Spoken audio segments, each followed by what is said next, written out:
भगवान, हमारी सारी सब्जियां बर्बाद हो गईं। अब हमारा क्या होगा दादी? खेत सारा बारिश में डूब गया। दोस्तों, अगर आप हमारे चैनल पर नए हैं तो सब्सक्राइब जरूर करें। बहुत समय पहले की बात है। एक शांत नदी के किनारे एक छोटी सी झोपड़ी थी। वहां एक गरीब बूढ़ी औरत बिना देवी अपनी 20 साल की पोती मायू के साथ रहती थी। उनके पास इस दुनिया में और कोई सहारा नहीं था, बस एक दूसरे का प्यार। गरीबी इतनी थी कि कई बार 2 वक्त का खाना भी मुश्किल से बन पाता था। फिर भी दोनों ने कभी किसी के आगे हाथ नहीं फैलाया। झोपड़ी के पास जो थोड़ी जमीन थी, वही उनकी पूरी उम्मीद थी।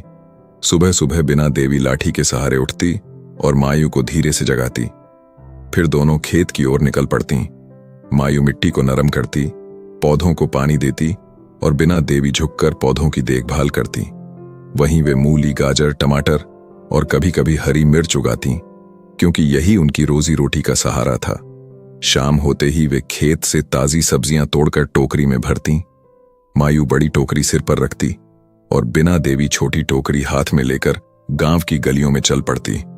ताजी सब्जियां, मूली, गाजर, टमाटर औरतें खरीद लेती, लेकिन कुछ लोग मायू का मजाक उड़ाते। क्यों?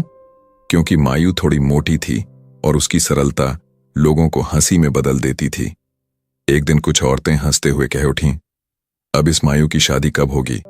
इतनी मोटी लड़की का कौन लेगा? मायू चुप रही, आंसू रोकते हुए। बिना देवी भी चुप रही।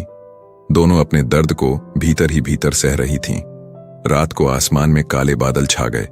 इतनी तेज बारिश हुई कि झोपड़ी के छप्पर पर लगातार पानी गिर रहा था। कई दिनों तक यह बारिश रुकती नहीं थी। खेत की सारी मेहनत पानी में बह गई। मायू ने कांपते हाथों से मिट्टी में कुछ गाजर उखाड़ी। आंसू बह रहे थे, लेकिन उसने हार नहीं मानी। झोपड़ी लौटकर उसने बिना देवी से कहा, दादी, सब कुछ बर्बाद हो गया, अब हम क्या करेंगे? बिना देवी ने प्यार से कहा, बेटी, घबराओ मत, भगवान हमारी मदद करेगा। अगले दिन बारिश थोड़ी कम हुई। मायू खेत की ओर बढ़ी। कई पौधे सड़ चुके थे, लेकिन उसने जो बच सकते थे उन्हें संभाला। उसी समय शहर से आए एक व्यापारी ने उसकी मेहनत देखी और कहा, तुम इतनी मेहनत क्यों कर रही हो? मैं तुम्हारी सब्जियां शहर में बेच सकता हूं। मायू को विश्वास नहीं हुआ। व्यापारी ने मुस्कुराते हुए कहा, छोटी जमीन भी मेहनत से बहुत कुछ दे सकती है। इसके बाद मायू ने दिन रात मेहनत की। धीरे धीरे उसका खेत फिर से हरा भरा हो गया। व्यापारी ने उसकी सब्जियां अच्छे दाम में शहर भेजनी शुरू की। कुछ समय बाद वही व्यापारी आया और बिना देवी से बोला, आपकी पोती बहुत मेहनती है, अगर ठीक लगे तो मैं अपने बेटे के लिए उसका रिश्ता चाहता हूं। बिना देवी की आंखों में खुशी के आंसू थे। मायू, जो कभी मजाक की शिकार थी, अब सम्मान और खुशहाली की जिंदगी जी रही थी। सीख, किसी का मजाक ना उड़ाएं।